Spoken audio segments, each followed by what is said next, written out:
The voice, low and gravelly, stopped Sadio in her tracks. The dimly lit hallway of her former high school smelled of old varnish and industrial strength cleaner. Her breath caught as she turned toward the janitor's closet. There he was, Mr. Delroy Point, 80 years old, yet still in his faded blue jumpsuit, his silver beard neatly trimmed. He stood in the doorway, gripping a mop with gnarled hands, his eyes dark pools of something unreadable. Sadio swallowed hard. "Mr. Delroy? It's me, Sadio. Do you remember?" "I remember." His voice was steady, but his expression, it wasn't relief nor warmth. It was fear. Sadio had planned for this to be a heartwarming reunion. She had returned to Bambali, Senegal, expecting to find her childhood hero retired, living comfortably in a house by the river. Instead, she found him still working, still cleaning the same floors, as if time had never moved forward. And the way he looked at her now, like she had walked into something she shouldn't have, sent a chill down her spine. "Why are you still here?" she asked, stepping closer to Mr.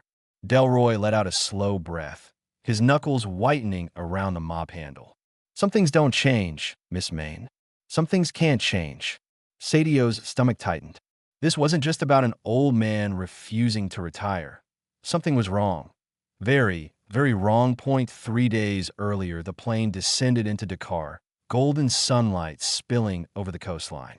Sadio leaned back in her first-class seat, her fingers tapping absently against her armrest.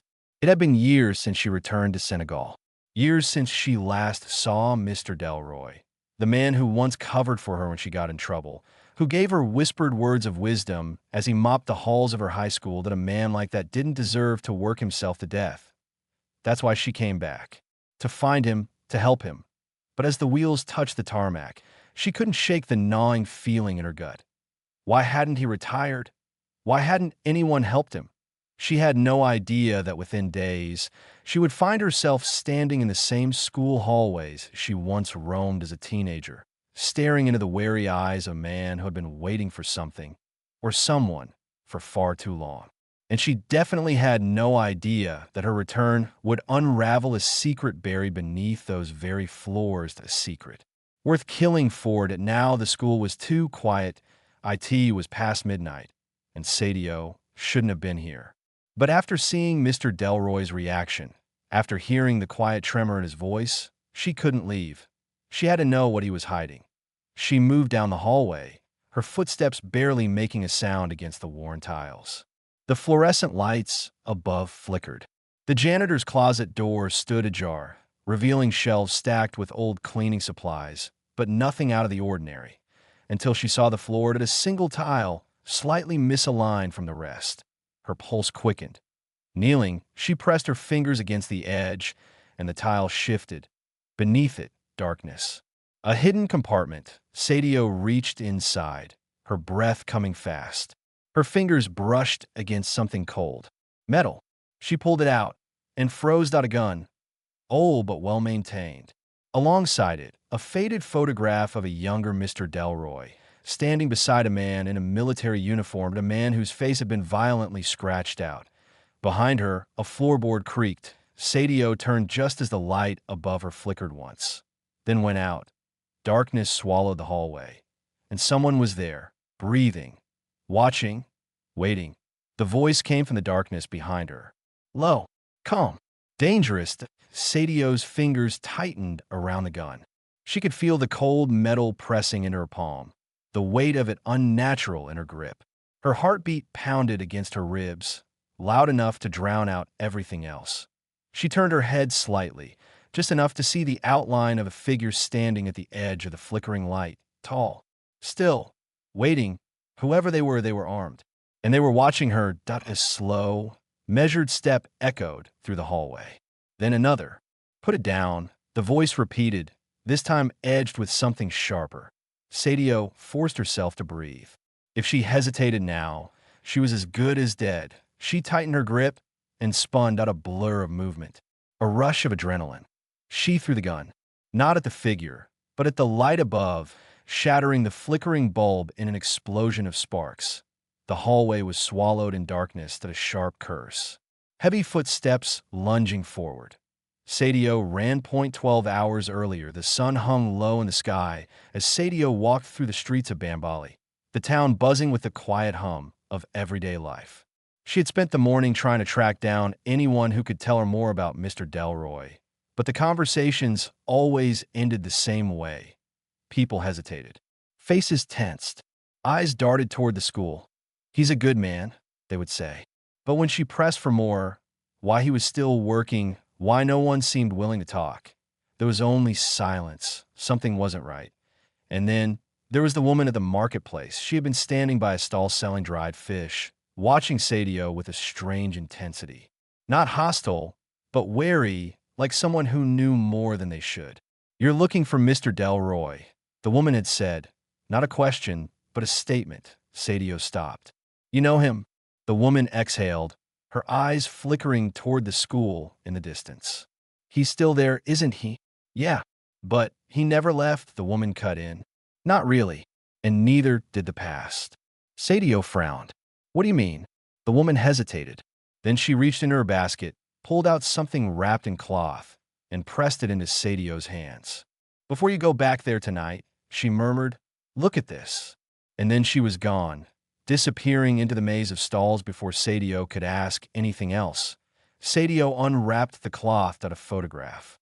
Old, yellowed with age. It showed 3 men standing in front of the school. One was Mr. Delroy, much younger, his uniform crisp, his expression unreadable. The second man was wearing a military jacket, his arm slung casually around Mr. Delroy's shoulder. The third man's face had been scratched out. Just like the photo she had found in the janitor's closet, Sadio's pulse quickened. What the hell was going on? Now her feet pounded against the floor as she sprinted down the darkened hallway, her breath coming in sharp, uneven gasps. Behind her, she heard the rush of footsteps. They were following her. She turned a corner, nearly slipping on the smooth tile. Ahead, a faint sliver of moonlight spilled through a window at the far end of the corridor. The exit. She ran for it. A door slammed open behind her. Sadio lunged forward, her fingers brushing the handle of the exit door, when a hand grabbed her wrist at a strong grip. Ironclad. She twisted, kicking out, but the hand yanked her backward with a force that sent her crashing against the lockers. The impact sent a dull shockwave of pain through her shoulder. Before she could react, a shadow loomed over her, pressing close. The voice came again, low and steady. "You should have stayed away, Miss Maine." A flashlight clicked on, the beam blinding her for a second, and in that brief moment of light, she saw his face, not a stranger, not an intruder at MR. Delroy. But the look in his eyes was different now. Gone was the weary old man who had once swept the halls of her high school. What remained was someone else entirely, someone with secrets, and someone who, for the first time in her life, truly scared her. The flashlight's harsh beam cut through the darkness, and for the first time in her life, Sadio was afraid of Mr. Delroy. His weathered face was partially shadowed, but his eyes, once warm and full of wisdom, were now unreadable. Cold. Sadio forced herself to breathe, her back still pressed against the lockers. Her instinct screamed at her to run. "Mr. Delroy," she said, keeping her voice steady despite the adrenaline crashing through her veins. "What is going on?" For a moment, he said nothing. Then, finally, in a voice so low it was almost a whisper, he said, "You weren't supposed to find that photograph." Her stomach twisted. Who is he? The man whose face was scratched out. Delroy's fingers tightened around the flashlight. His jaw clenched. Then, just as suddenly, he let go of her wrist.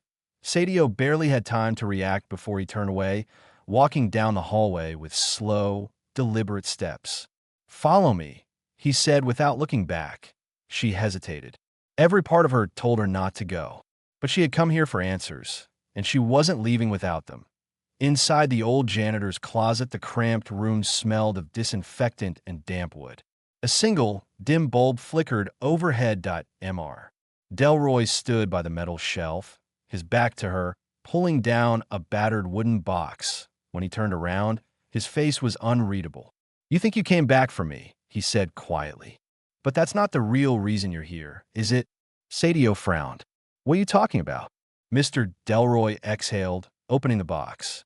Inside, there were more photographs, some yellowed with age, others newer. And in every single one, there was one thing in common.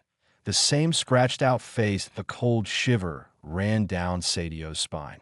This man, Mr. Delroy murmured, tapping a photo with a shaking finger, was once the most dangerous person in this town. Sadio swallowed. Who is he? For a long moment, Mr. Delroy didn't answer. Then, finally, he whispered a name. Ibrahim Sissoko. The second the name left his lips, the light bulb above them flickered violently. And then, somewhere outside in the darkened hallway, a loud knock. Sadio's breath caught. The knock came again. 3 sharp raps. Deliberate. Slow. Her pulse roared in her ears. Who? Mr. Delroy's hand shot out, gripping her wrist like a vice.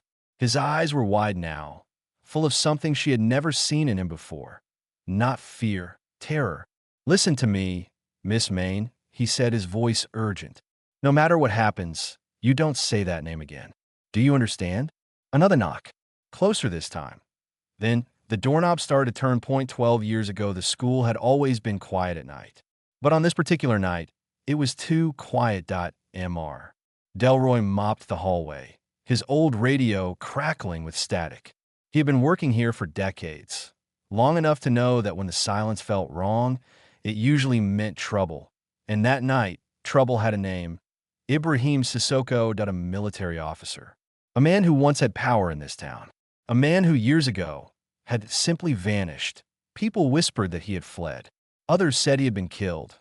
But Delroy knew the truth, because that night Ibrahim Sissoko had returned. And he was looking for something buried beneath the school. Now the door creaked open. Sadio grabbed the nearest object, a rusted wrench, and raised it. Delroy held his breath, and then a familiar voice. Sadio. She froze. Standing in the doorway was Amadou, an old childhood friend she hadn't seen in years. His face was tense, his hands shoved into his jacket pockets, but his eyes weren't on her. They were locked onto Mr. Delroy. She knows, doesn't she? Amadou said flatly. Mr. Delroy didn't answer. Sadio stepped forward. Knows what? What the hell is going on? Amadou turned to her, his expression grim. It's not about Delroy, Sadio. He hesitated, then looked her dead in the eyes. It's about your father. Sadio's world tilted. For a second, the janitor's closet, the flickering light bulb, Amadou's tense expression, everything blurred. My father. Her voice came out hoarse, uncertain. What does he have to do with this? Mr. Delroy inhaled sharply. He looked away, and that's when she knew he had always known. Tell me, she demanded, stepping forward, fists clenched. Tell me the truth, Delroy. The old man exhaled, rubbing a hand over his face. When he spoke, his voice was a whisper. Your father, he said slowly, was the last person to see Ibrahim Sissoko alive. The words sent a jolt of cold through her chest. She took a step back, shaking her head. No, that's not possible. My father was a hero.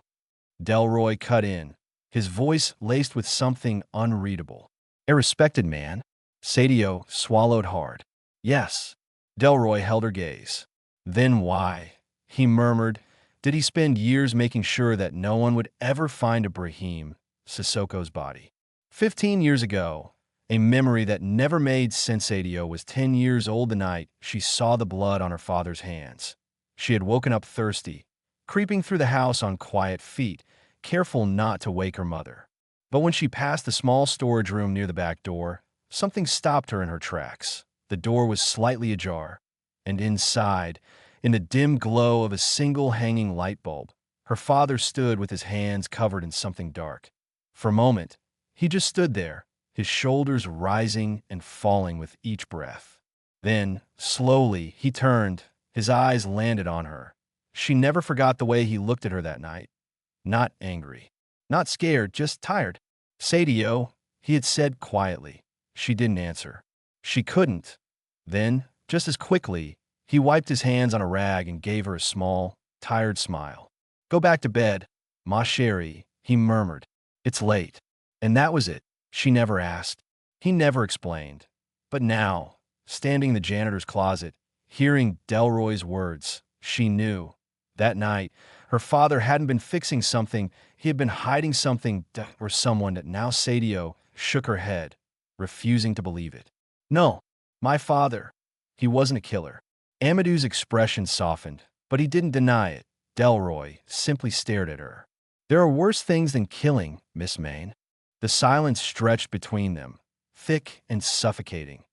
Then Delroy moved. He reached into the wooden box and pulled out something small. A folded scrap of paper, yellowed with age. He held it out.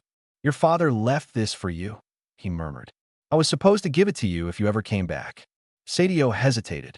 Her pulse hammered against her ribs as she took the paper with shaky fingers and slowly unfolded it. The writing was faint, but the words punched through her like a bullet. "If you find this, it means you're asking questions that I hoped you never would. The truth is buried beneath the school that don't dig it up.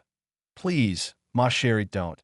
Her breath caught that it was her father's handwriting, and it wasn't a warning that it was a plea. The basement no one talks about. Sadio's hands trembled as she held the note. She could feel Amadou watching her.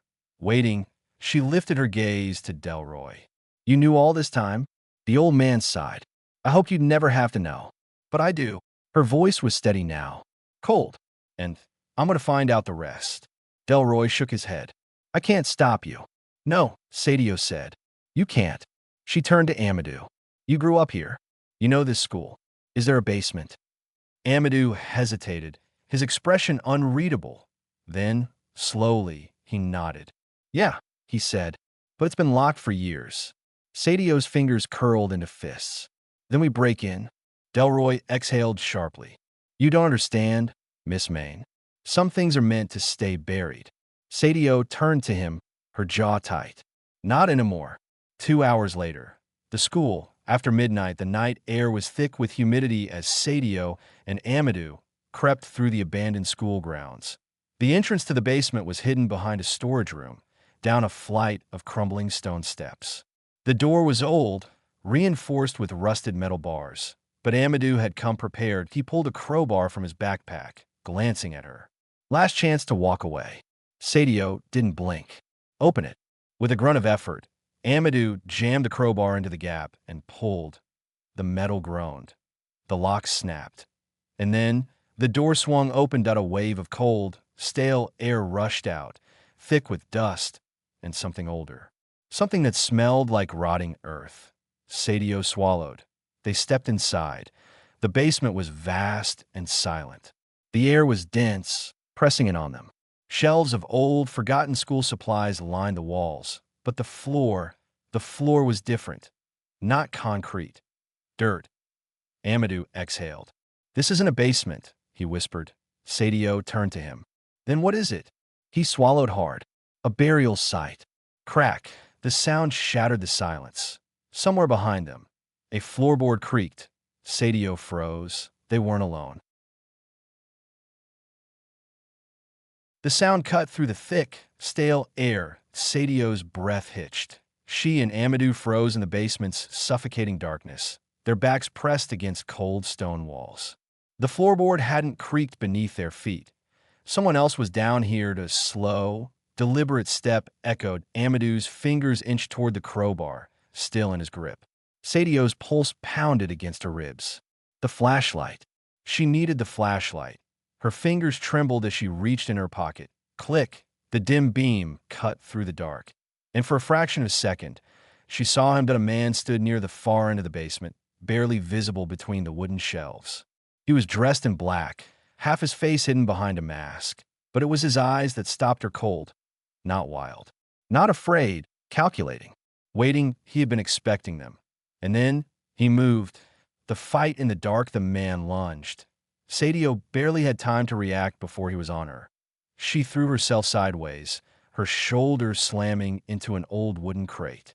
The flashlight tumbled from her hands, spinning wildly as it hit the dirt. The beam flickered, casting shadows that danced like ghosts. Amadou swung the crowbar. The man ducked. His movements were too smooth, too fast. Not a thief. Not just anyone, he was trained at a glint of metal, a knife that Sadio's breath caught as the blade slashed through the air, missing Amadou's face by an inch. "Run!" Amadou shouted. Sadio didn't move. She reached for the crowbar. But before she could grab it, a fist crashed in her stomach. That white-hot pain exploded through her ribs. She doubled over, gasping. The man grabbed a flashlight, its beam cutting across his masked face. And then for the first time he spoke low. "Cole, you should have listened to your father." Then he ran, straight for the exit, straight toward whatever secret they weren't supposed to find. The chase through the school. Sadio forced herself upright. "Go!" Amadou was already moving, his boots pounding against the dirt floor as they bolted after the intruder. The man burst through the basement door and into the school hallway. The air was thick with dust, the distant hum of streetlights outside casting faint yellow glows through the windows. But he moved fast. Too fast. Sadio pushed harder, ignoring the burn in her lungs. She couldn't lose him. She didn't even know what she was chasing. A secret, a man, a ghost of the past. Her father's note rang in her head. Don't dig it up. But it was too late for that now. She needed the truth. The masked man turned a corner. They followed. Another hallway. The old library doors loomed ahead. Then BM. The man kicked the door open. He vanished inside. Sadio and Amadou skidded to a stop. Silence. The library stretched before them. Rows of old bookshelves swallowed in darkness. "He's hiding," Amadou whispered. Sadio nodded. Her hands clenched into fists. Her father's note had warned her not to come looking. But now, standing on the edge of something far bigger than she had ever imagined, she realized someone else was still looking, too, and they weren't going to stop. Neither was she. Sadio and Amadou stood frozen at the entrance of the dark library. The masked man had disappeared between the towering bookshelves, his footsteps swallowed by the suffocating silence. Amadou gripped the crowbar tighter. "We go together," he whispered. Sadio nodded. Her heartbeat pounded in her ears as they stepped inside. The air was thick with the smell of dust and old paper. Faint beams of moonlight filtered through the high windows, casting eerie shadows across the floor. Then, a soft creak. Sadio spun toward the sound, her pulse hammering. Nothing, but someone was here, watching, waiting, and then movement. A blur of black bolted from the shadows. Amadou lunged, swinging the crowbar, but the man was too fast. He ducked, twisted, then threw something that a small object skidded across the floor towards Sadio, stopping just inches from her foot. She barely had time to react before BM. The emergency exit door slammed open. That'd be why the time Sadio reached it. The man was gone, vanished into the night. Her breath came fast and uneven. Her fingers curled into fists. Then she looked down. At the object the masked man had thrown. A small envelope, and on the front, in careful, deliberate handwriting, her father's name. The letter from the past. Sadio sat on the library floor, the envelope clutched in her shaking hands. Amadou crouched beside her, his breathing still heavy from the chase. "Are you going to open it?" he asked. Sadio swallowed hard. Then, slowly, she tore the envelope open. A single sheet of paper. Old, yellowed, and written in her father's handwriting. "Oh, whoever finds this, it means I failed. Ibrahim Sissoko never left this town. His secret never left this town. And now, neither will you leave. Forget this place. Before it's too late." Sadio's hands trembled. Her father had written this years ago. But how had it ended up with the masked man? And why? Why now? Amadou exhaled. "This isn't just about your father anymore." Sadio stared at the letter, her mind racing. He never was. The discovery beneath the school. They returned to the basement an hour later. The adrenaline from the chase hadn't worn off, but neither of them could walk away now. The door creaked as they stepped inside, their flashlight beams cutting through the dark. The basement was just as they had left it, dusty, silent, and unsettling. But this time, they knew what they were looking for. "The floor," Sadio murmured. Amadou nodded. "We dig." He grabbed a rusted shovel from the corner. Sadio got on her knees, sweeping away dust with her hands. And then A thud. Their eyes met. The shovel had hit something solid. Sadio's throat tightened. Oh my God. They cleared more dirt, their hands shaking. And then, finally, they saw a wooden crate old. Sealed. Hidden beneath the school for years. Amadou's voice was hoarse. Whatever's inside, your father didn't want it to be found. Sadio's breath caught. Her father's letter had warned her leave. Forget this place. Before it's too late.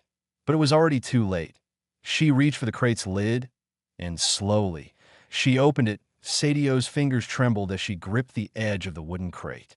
The basement air was thick with dust and secrets, pressing down on her like a weight she could no longer ignore.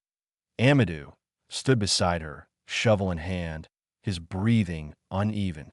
Neither of them spoke. Then, slowly, she lifted the lid.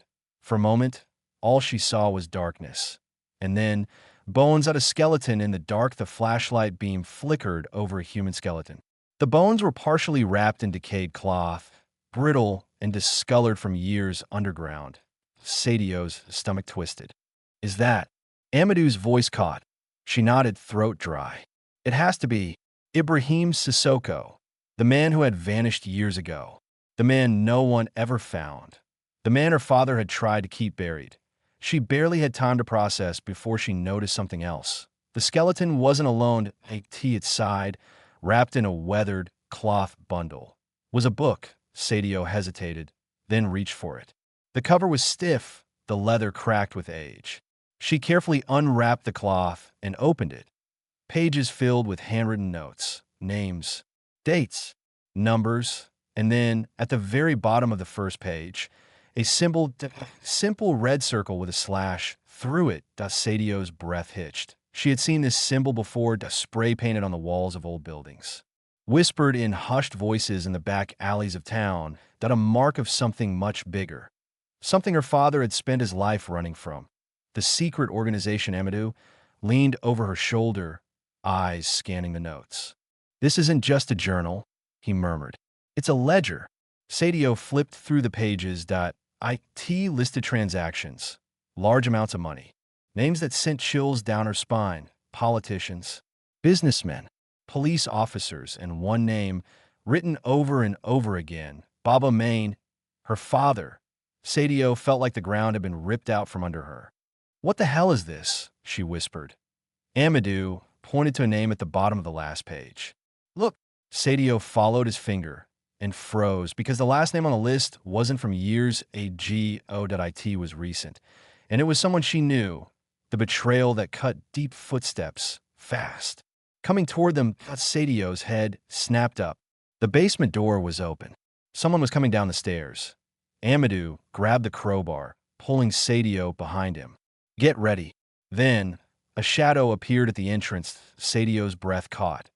Not the masked man, not a stranger, but someone who was supposed to be on their side. A familiar voice cut through the darkness. You weren't supposed to find this. And just like that, Sadio knew she had trusted the wrong person. You weren't supposed to find this. The words hit Sadio like a hammer. She turned slowly, the musty basement air thick with dread. The flashlight in her trembling hands cast a flickering glow on the figures standing at the entrance. And then she saw who it was. Awa, her childhood best friend. The person she had trusted the most, and the person now blocking their only way out. Amadou, tense beside her, the crowbar tightening in his grip. Tell me this is a joke, Awa. Awa's expression was unreadable. Put the book down, Sadio. Her voice was calm. Too calm. And then Sadio saw it. The gun in Awa's hand, friend turned enemy. Sadio's pulse thundered in her ears. Awa, she said slowly, whatever this is, we can fix it. You don't have to do this. Awa's jaw clenched. You think I want to? Her grip on the gun tightened. I told you to leave this alone. Sadio shook her head. So what? You're part of this now? Part of, she held up the journal, voice rising. Whatever the hell this is. Awa's eyes flickered toward the crate, toward the bones of the man they had just uncovered. She exhaled sharply. You don't understand? Then make us understand. Amadou snapped. Because from where I'm standing, it looks like you just sold us out. Awa flinched for a second. Just a second. Sadio thought she saw something in her old friend's eyes. Regret. Fear. Then, just as quickly, it was gone. Awa took a step forward. "Give me the book, Sadio," she said. "Walk away. You don't have to get hurt." Sadio stared at her, and in that moment she knew there was no walking away from this. She glanced at Amadou. A silent agreement passed between them. Then they moved. The escape Amadou swung the crowbar. Awa fired. Bang. The shot rang through the basement, deafening in the enclosed space. Sadio dived behind the crate, clutching the journal to her chest. Amadou dodged left, using the shelves for cover. "Awa, stop!" Sadio shouted, but Awa didn't stop. She reloaded, her hands shaking. "You don't get it," she yelled. "This is bigger than all of us." Amadou seized the distraction that he lunged. Awa fired, but missed. Amadou slammed into her, knocking the gun from her hands. Sadio scrambled to her feet. "We have to go now." Awa struggled beneath Amadou's grip. "You don't know what you're doing," she gasped. "You think this ends with me? If you run, they'll never stop hunting you." Sadio hesitated, and in that second of hesitation, Awa broke free. She grabbed the gun, but Sadio was faster. She kicked it away, sending it skidding across the basement floor. Awa cursed, her breath ragged. "You're making a mistake." Sadio stepped back toward the door, Amadou right behind her. "No, Awa," she said. "I think my mistake was ever trusting you." Awa's face darkened. "You will make it out of town alive." Sadio's fingers clenched around the book. "Watch me." Then she and Amadou ran. The hunt begins. They burst into the empty school hallway, and no time to think. No time to stop. Footsteps. More than one set. Sadio's stomach dropped. They weren't alone. Someone, multiple people, were coming. Amadou pulled her toward the back exit. "We need to get off the streets." Sadio's mind raced. The journal in her arms was the key to everything. T.O. Ibrahim Sissoko's murder. T.O. her father's secret. T.O. whatever dark force had been running this town in the shadows. And now, they wanted it back. A voice echoed from the far end of the hallway. "Find them." Sadio felt a chill run down her spine. The hunt had begun, and if they didn't run fast enough, it would end with their deaths. The voice echoed through the empty school halls, cold and commanding. Sadio and Amadou ran.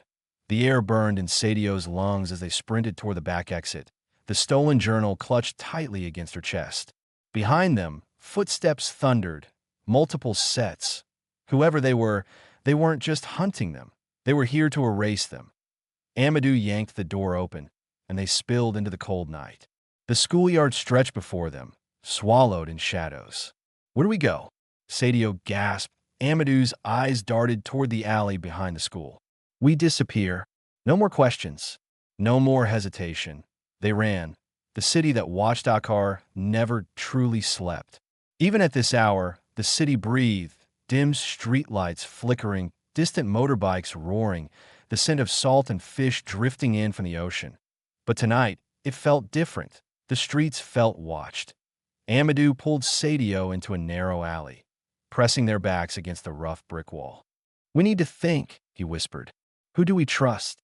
Sadio swallowed hard. The answer was clear, and not after Awa. Not after what they had found in that basement.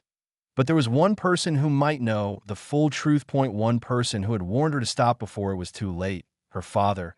She turned to Amadou, her voice firm. "We need to find Baba." A father's sins. The house was dark when they arrived. Too dark. Sadio's stomach twisted.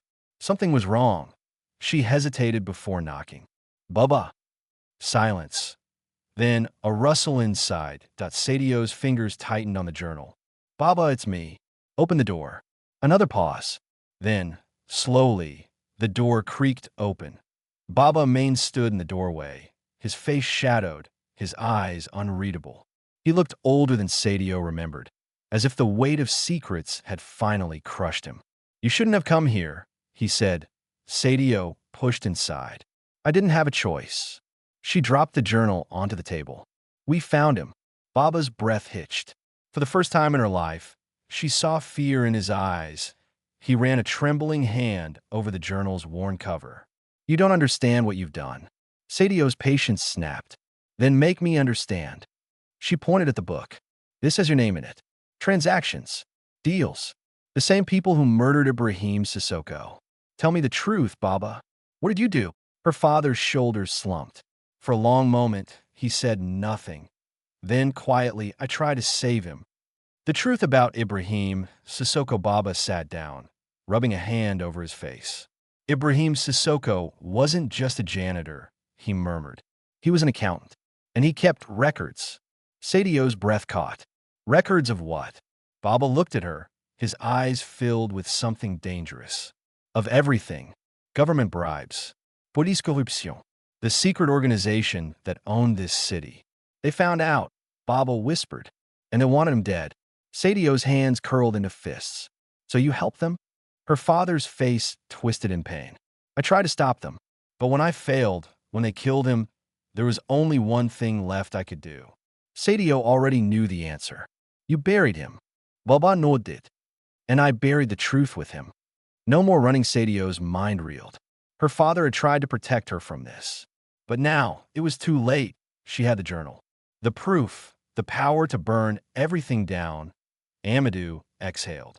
So what do we do? Sadio looked at her father. They're coming for me, aren't they? Baba didn't answer. He didn't have to. Sadio's jaw clenched. No more running. No more hiding. That if they wanted her silence, they'd have to kill her for it. She grabbed the journal and stood. Then let them come. Sadio sat in her father's dimly lit living room, the journal in her lap. The weight of it felt heavier than ever, as if the dead were pressing down on her, waiting for justice or revenge. Outside, the city breathed in uneasy silence. She knew they would come. They always did. Baba paced near the window, glancing out every few seconds.